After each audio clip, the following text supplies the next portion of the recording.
asalaamaaleykum yéen waa Ndiaye Parba tey nag yóbbalu ngoon gi dafa changé ku dégg li ci suuf nga xam ne li daan am wonni na parce que Parba li ñu xamoon mooy ab jaam di tagg sangam waaye nag jaam bi ci boppam moo walbatiku nee na ko ab sangam tagg ma ne lii nag mbir la moo tax nag ma ñëw ci ëttu Parba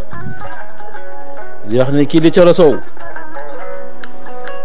yow ci sa jëmi bopp di ajaratu bu gàtt te bari solo te tuuti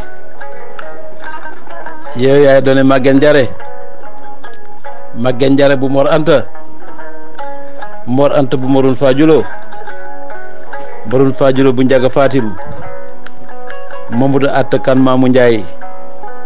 Bakar Sadiq Biram Penda Tabaralaat Samba Buri Jileen Biram Ñeemi Kumba Boori Boori moo tax nag